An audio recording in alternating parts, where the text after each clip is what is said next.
Welcome back, everybody. It's your time to Ed Up on the Ed Up Experience podcast, where we make education your business. If you didn't know, I've said that tagline, we make education your business, nearly 900 times in the last 4.5 years. I think we're maybe 10 to 15 episodes away from releasing episode 900, if you can believe it. That's a lot of conversations with trailblazing leaders in and around higher education today. I don't do it often, but I'm going to do it today, and that is I'm going to plug my own work. As many of you know, the first 125 presidents that we interviewed on this podcast, we took all of their insights and we wrote a book called Commencement, the Beginning of a New Era in Higher Education, that profiled those presidents and what they had to say about the future of higher ed. You can get your copy on Amazon. You know, a little self plug, if you will, but we put a lot of hard work into that book, and we'll probably write another. I've got an outline here for another book. I got a president right now I'm about to interview. He's going to, we'll see who makes it in. And it's not like a contest. It's just about how many I can profile. The last book was 500 pages long. It could sit on a shelf and take up space. It could stop a door. Whatever you want to do with it, it's nice and thick. But you know what? We have a responsibility right now. If you work in higher ed and you're an administrator and you believe in the work that you do, know that there is somebody out there that is not believing in the work that you do right now. And that is a tough place for us to be. So we have to rely on each other to help bring that trust in higher education back. And we need to hear from leaders doing the work and celebrating that work, because we don't celebrate it enough. So I've got somebody with me who we're going to celebrate his work today. We're going to find out all about him, what he's doing. Let's get him in right now. He's Dr. Ross Gittell. He is the president at Bryant University. Ross, welcome to an Ed Up. Mike, how are you? Well, great to be with you, Joe. I'm doing well. So tell me, give me a little personal story. You trip and fall into higher ed? You know, you're an economist. No, how's this work? Yeah. No, I didn't trip and fall. My mother was a professor of political science at Queens College in New York City. Yeah, I know it.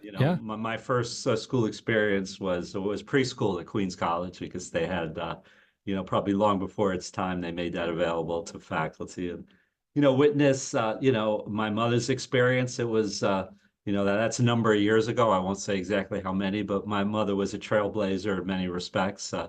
Women in higher ed, young children going through the 10-year process. And Queens College is, free tuition, part of the City University of New York, believes strongly in, higher education it provides access to economic opportunity for a broad cross-section of the population. Still believe it, still, strongly committed to it, and, believe in the different sectors within higher ed, the public, private, the community colleges, the R1s and the non-R1s. So I really think it's the broad and diverse nature of higher ed and the access to that higher ed towards economic opportunity, which is really our mission.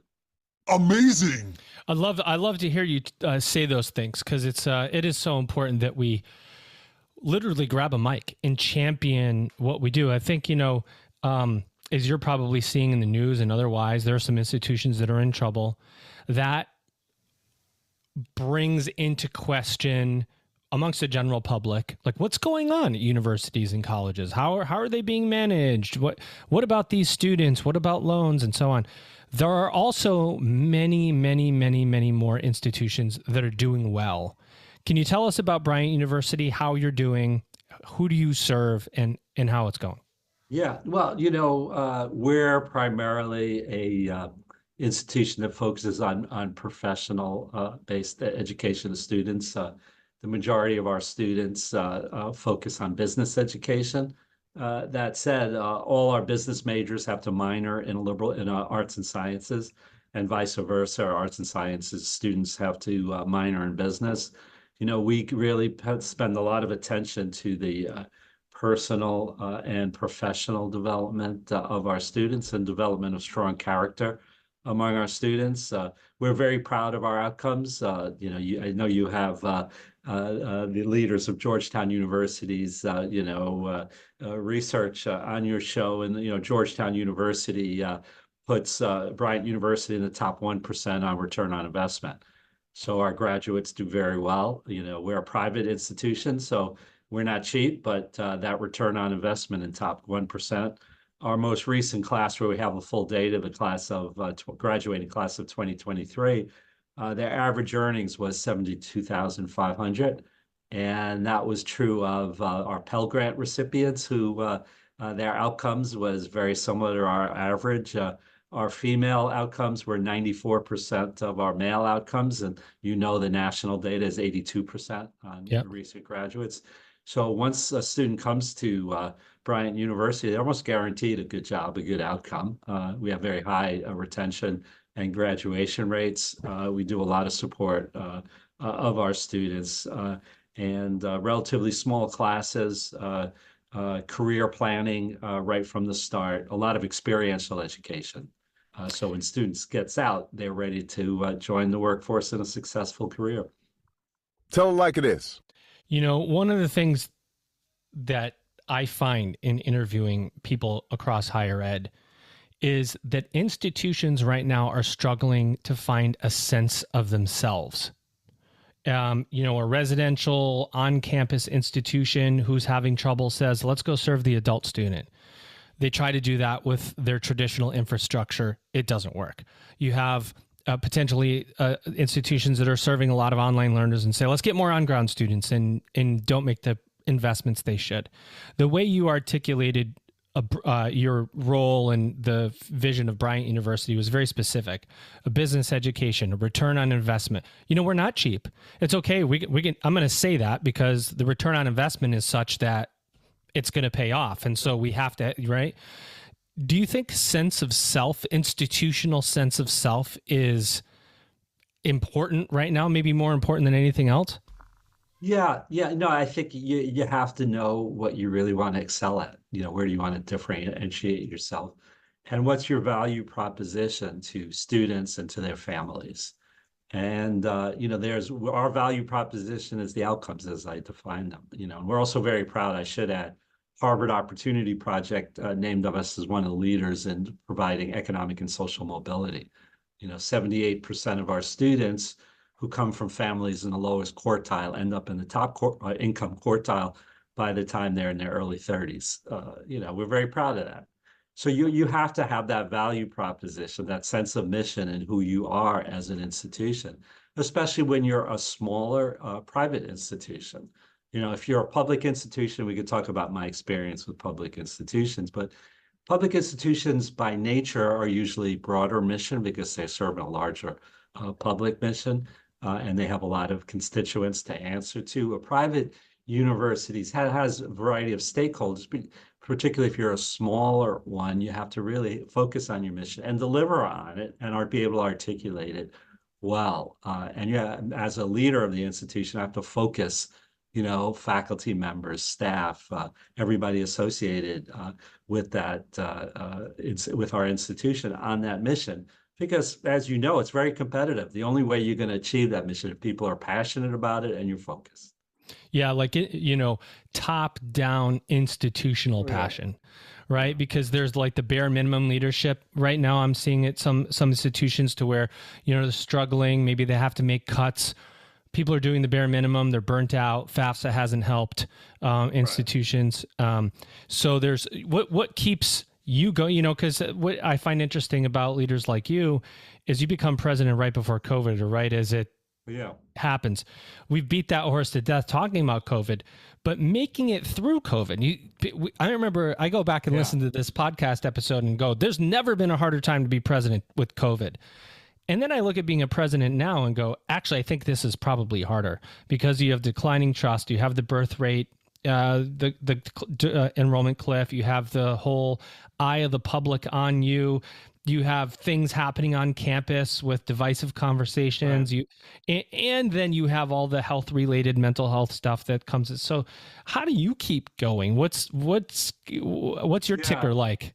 My ticker is student outcomes. And individual, collective, different groups. So nobody, all our students have benefited. And, during COVID, I started my presidency July of 2020. Yeah. At Bryant. Like literally at one of the worst times ever. And it was like, leaders here, myself and, faculty leadership and leadership throughout this, was convinced that in-person residential experience was essential to make sure that students would, in 4 years, which they just graduated, about 3 weeks ago from this institution, the class of 2024 started. It's In crazy to think August about how of fast 2020. Yeah, time has right. just moved so fast. So we were convinced that they would benefit the most from staying on campus Yeah. and having classes in person instruction, because the focus was on student outcomes. Well, the first priority at the beginning stages of COVID, and pretty much for a good portion of that year, was on their health, and safety, and that was critical. So what do we have to do to ensure that? And how do we have to adjust pedagogy and the delivery of our education, and then how to adjust our support, our counseling of students, but how do we keep students working towards those strong outcomes at the end?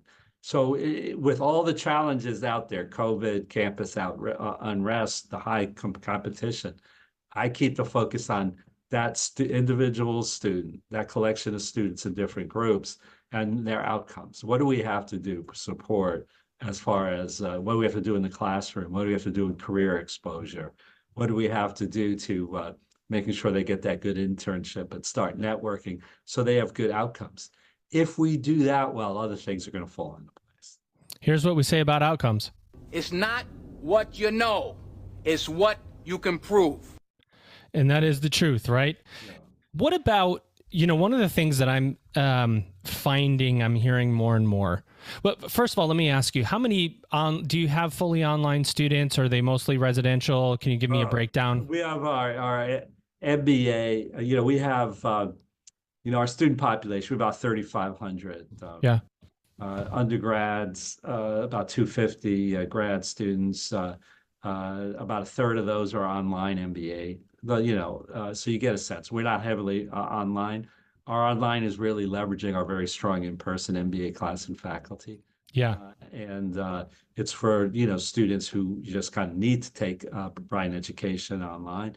That's growing, but it's not anything that we expect to be, much larger than it is right now as far as a percentage of our total student enrollment. This is what's fascinating about Bryant, because other leaders may get on here. I say other leaders, I'm saying leaders in general, say the student wants hybrid, right? They want some on ground, they want some online. And what happens in instances like that is you have on ground courses and an online, a student who, or you have on ground students taking online courses. So you're having to figure out your adjunct and full-time faculty ratios and so on. That diverts the sense of self a little bit because you're not committed one way or the other. I hear you saying, listen, we're residential. We want students to be here on this campus and learning, and we're putting the stake in the ground to do it. Is this part of the value proposition, and why has it been working so well, you think, in this digital world? Yeah. No, we think about that every day, Joe. And one of the things we do is the residential life is part of the learning experience. It's integrated in the classroom experience. So for a small, I'd said 3,500 undergrads, we have, about 120 different student clubs and organizations. Yeah. Because those student clubs and organizations are a way to apply your learning in leadership within the context of organizations, and and those organizations are really diverse. It ranges from the accounting club to a pride group, on campus, but they're applying what they're learning about leadership, about working with others, about achieving organizational goals, and how to manage in that context with limited resources in the context of their clubs and organizations. We're a small institution to have D1 college athletics, because we think teamwork, coaching, learning how to win and learning how to lose is an important part of our students' personal development and professional development. So the student life experience in the residence hall as student athletes in the intramural sports is really important to the full development of our students. And we hear from employers, our students do a lot of group projects. They do a lot of presentations. They're very good communicators. And their experience they get in residential life integrated into their academic learning prepares them to be very good leaders and managers in the workplace. And that's why one of the reasons why our graduates do too well.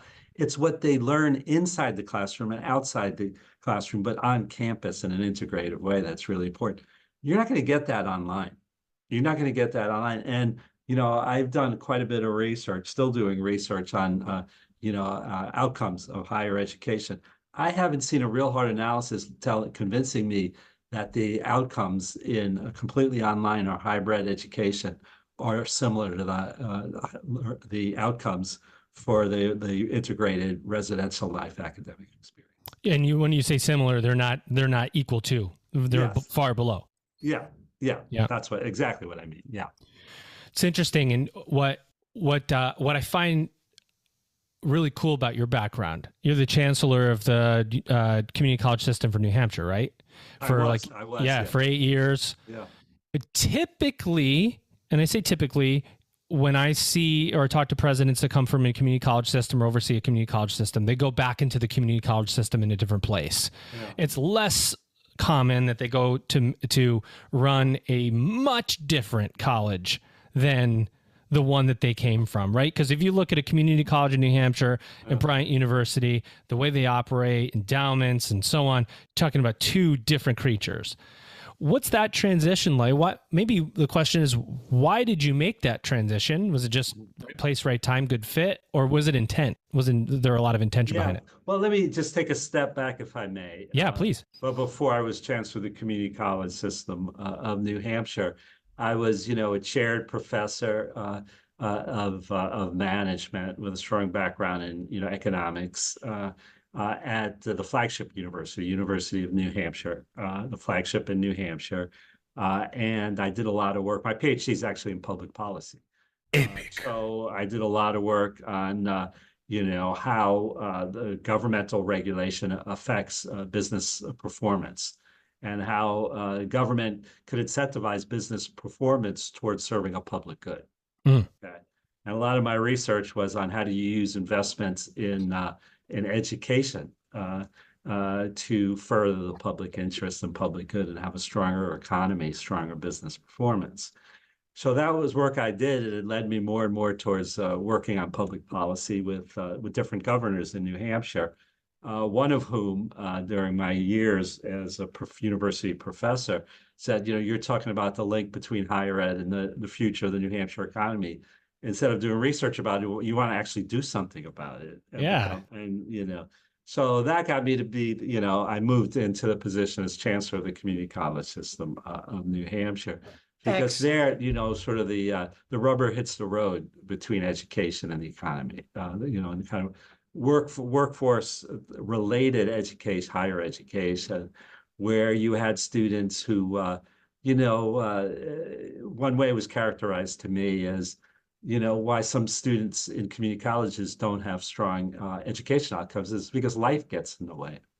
They have family responsibilities, they have financial challenges, they have a personal situation that life gets in the way of them getting those strong outcomes. So you have to have the support structures, and you have to make sure if somebody who's like struggling in their personal life for a variety of reasons really, makes a strong effort to attend community college, you want to make sure that they get good outcomes. Right. So you're working extra hard. So it helped me identify one that, shouldn't be ashamed to think about the link of education to the economy and individual earnings after college. And the other is that's not like an elitist thing to say and say you're just furthering the elite. You're helping a broad cross section of the population if you do that well. And that, I have a PhD from Harvard. I was trained at kind of those types of institutions. I went to University of Chicago as an undergrad. But I realized that students come from different places. And instead of us saying, okay, students have to come in with this knowledge and either they're going to make it or not, we have to, as higher education leaders, we have to go where the students are. And we could complain they're not well prepared, they're not as good as students as we were, but these are the students we have, so we have to meet their needs to make sure they're successful. So a long-winded way to say, that's what I learned and, paid a lot of attention to and learned from community college practitioners at community colleges. I think that applies to students at a place like Bryant University, and I think all higher ed. You have to meet students where they are at, help them overcome what challenges they have, and focusing on that. You want to focus on that they have strong outcomes and are able to pursue something that they're passionate about and will give them meaning and purpose and the means to have good lives. So to me, making that move, and the search committee, that hired me, that chose me, recognized that, I had the focus on student outcomes and the link of education to the economy. And Bryant has a 160-year-old history. It started out as Bryant Stratford Business College, a private college, serving Civil War veterans to ensure that Civil War veterans, when they came back, that they could support their families because they deserve that. So to me, the tradition of Bryant University and continuing that with what I'd learned being a university professor, what I learned as a community college chancellor was a great opportunity coming into Bryant University. 100%. What are the biggest similarities and maybe differences? I mean, I say what are maybe one of each between the community college system and Bryant University as a private, for a leader that maybe has only worked in one scenario, is looking at another? What are those things you go, you know what, this is just different. This is the same. Yeah. I would say the one thing, the community colleges are significantly under-resourced for what they have. Yeah. Okay. And that doesn't mean that Brian, we lack some resources we wish we had. And the same thing when I was at University of New Hampshire, but community colleges compared to four-year institutions and the populations they served, you have very, very limited resources. Does that make you get in a scenario where somebody is asking for something or some resource and you have to go and do I walked through the snow with in bare feet and, I did this with a quarter of the resources that you're asking for? No, I don't do that because this is a different institution and we have other challenges. What we have is it's very competitive out there in the private. Yeah, it is very. Yeah. The expectations are very high. Okay. So you look at, you could talk about any institution, some of the elites institutions, some of the institutions whose leaders get called up, to Congresses, like the expectations when you're a strong kind of, let's call it a lead or a selective university, that you're going to be able to address the social challenges, the political challenges. Yikes! That you have to, make sure that your students are always behaving, Yes. It's a total order on it. Everybody has total order. Everybody, that 100%. If I have one student who does something that gets up in the front page of the Boston Globe, it's like, I'm in trouble, right? The expectations to kind of, be all things for all people. It's fuzzy math. Yeah, it's very hard challenge. And, I feel for my colleagues who, an incident or something, they made a mistake and it's like, therefore they're labeled as no longer competent. Okay. And that's my point about being a president these days.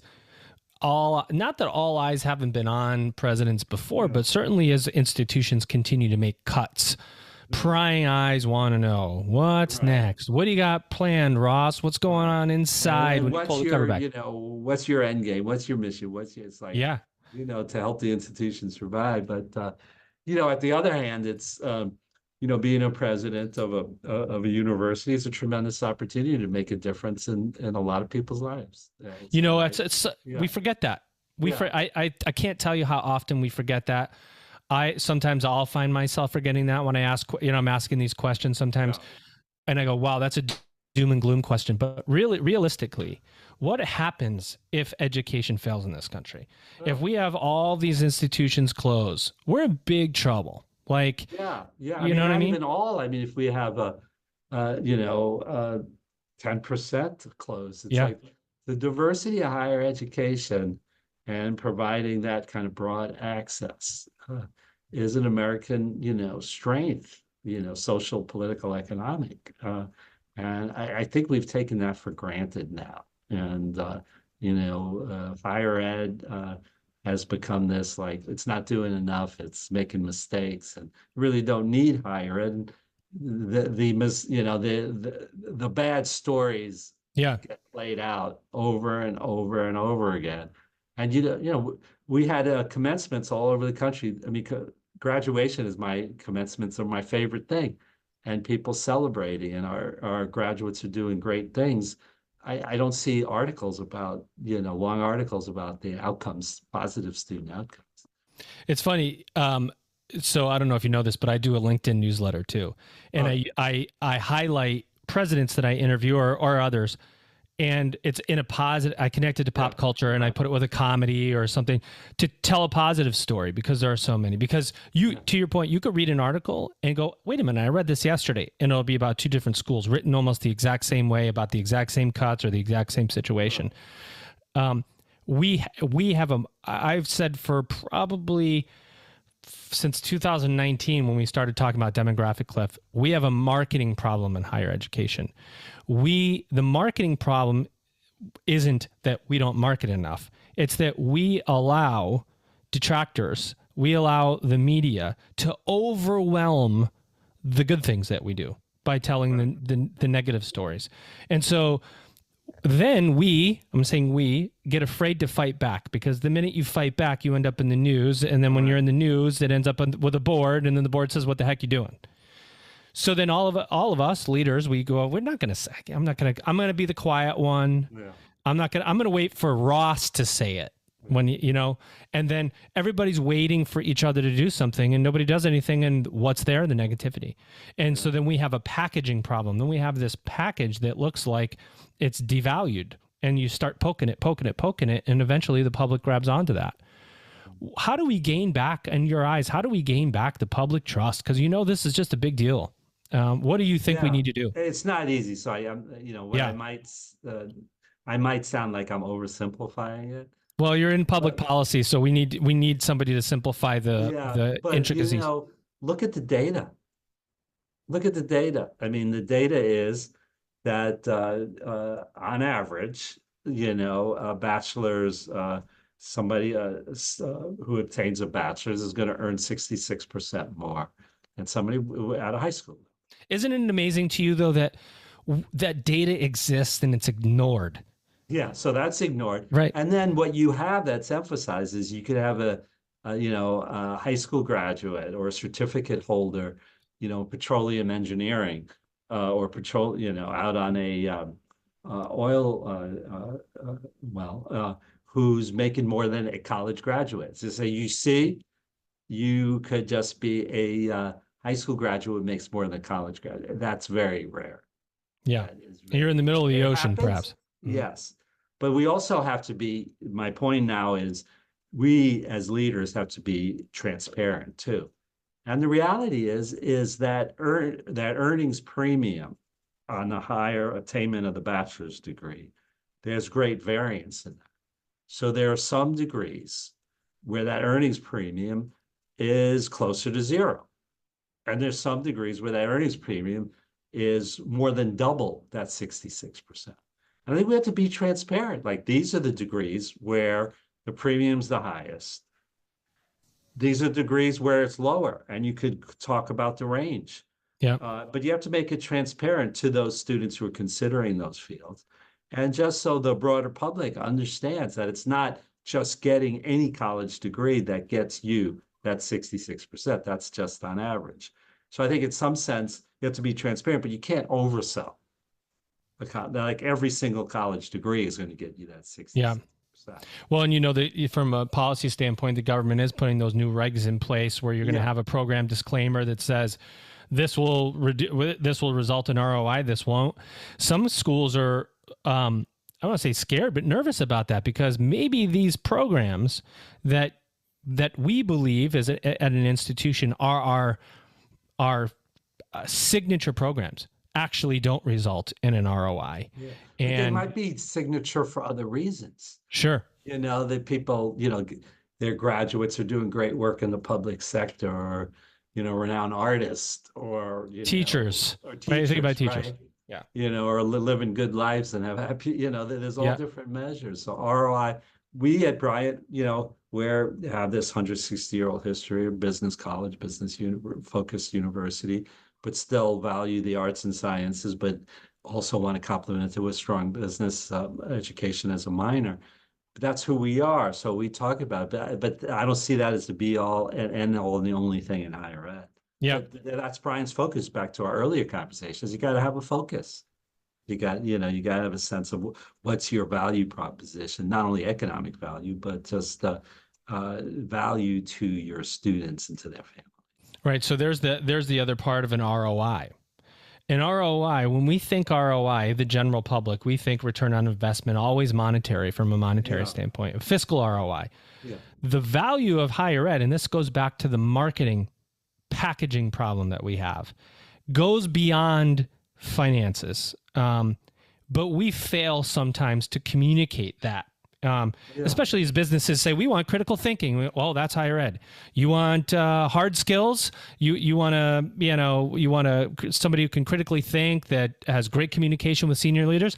You learn that in higher education. If we don't say those things, then it always comes down to a financial ROI, which yes is important, but I think we let it get simplified sometimes. Yeah, what do you think? I talked about, Brian, what do we do at the beginning? Yeah. And it's the personal and professional and career development of our students, and to make sure that they have strong character and realize, they should have a commitment to serve beyond their own selves and their own families and be good community citizens and good leaders within their communities. That's really important. And I think we have to talk too about, the years between 18 and 22 are very formative. Yeah. I mean, there's a lot of development that needs to happen during that time period. And I think, we're underinvesting as our country in those years, those people's development. And we're seeing the results of it. And when I say their development, it's their sense of awareness of public policy, government, citizenship, and, what they have to do to be economically successful. And then that comes back to haunt you as an economy and as a nation. What else do you want to say? We like to keep these to about 40 minutes. Ross, what else do you want to say about Bryant University that hasn't been said? Open mic, and then we'll ask you one more question and let you go. Okay. I mean, what I would like to say is we're a very strong community here. We have our graduates.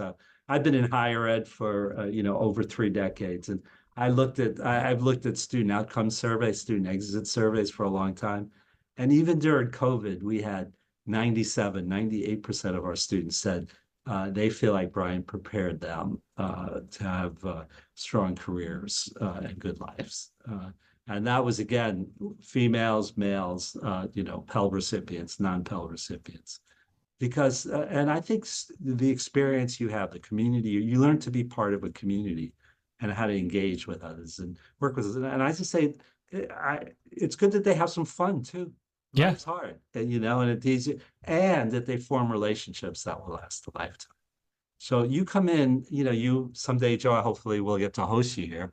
And people say, what's their impression of Brian? And said, everybody holds the door open for each other because they care about each other. They're always looking to help somebody else, and they'll say hello. They're not just engaged on the social media with the phone in front of their face. We're a relatively small residential campus, and there's a strong sense of community. And I have parents come to me and say, I never thought my son or daughter would mature in this way. It's great that they have a job at Fidelity or at CVS or at Bank of America or at Goldman Sachs, but they're nice people. They're nice to have around the house. They care about each other more. I mean, you do. They say, you got a really strong community. And I tell parents, you're part of that community now too. So it's important to feel that community and connection with all this social and isolation, because that has, again, long-term, it helps you develop when you have those relations. In a world that is increasingly dominated by technology, artificial intelligence is coming I was at my kids' swimming practice yesterday, and I look across and every single parent has a phone in their hand and the kids are swimming. And so we're losing that connection of people. We're on devices all the time. And so anything that facilitates social connection is formative for us Right. between 18 and 22. I could have spent all this time talking about how we're integrating AI across the curriculum. Yeah. We have a I great didn't ask partnership. about it on purpose because everybody's talking about it. But right. Yeah. But I'm saying instead I emphasize, this community because going back to, differentiator. And I really think this human agency and the human connection, everybody, more and more of our young people are going to learn about AI, but it's that human agency component, how to use AI to serve a purpose that has human value and human purpose is really important. And this is a very strong community. So I hope we get to host you. I would love to. And you made me think I laugh because I have this scenario where a kid grows up so much with AI and goes to a job interview, and the person asks the kid a question, and the kid turns to his AI robot to say, well, how do I answer this? Right. I mean, just think about how the interviewing process is it's like this lost art I have found as I've hired people from younger generations, and you go, that's interesting. No, it's the human connection. Even we're going back and forth. It's that back and forth. As you said, it's kind of spontaneous. That's why you have an interesting conversation. And then you learn through that conversation, yourself, and you hope others learn. So. What do you see for the future of higher ed, Ross? Crystal ball moment. I think that, there's a lot of resiliency in higher ed. You got a lot of I think there's so many people they draw upon their own higher ed experience. So that they're going to say, I want to make sure future generations in this country and other countries have access to, this wonderful thing, higher ed, that could really transform people's lives, which it does every day. So I think we're going to continue to innovate. I'm an economist, believe the free market works to a significant degree. And I think the competition and the desire to survive, there'll be a lot of innovation. And there'll be, continue to be diversity in higher ed.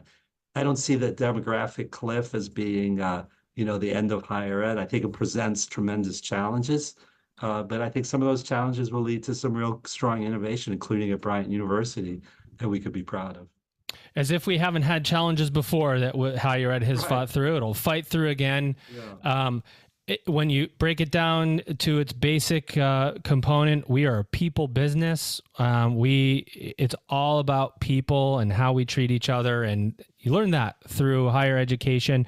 You'll learn that at Bryant University with this amazing leader. Ladies and gentlemen, is the applause going? He's Dr. Ross Gittell. Crowd, settle down. He's the president at Bryant University. Ross, it's been an absolute pleasure to host you. I'm so glad we were able to make this happen. Yeah, thank you, Joe, and thanks for all that you do. I really appreciate it. Thank you, sir. Okay. Appreciate it. With that, everybody, you've just ed upped.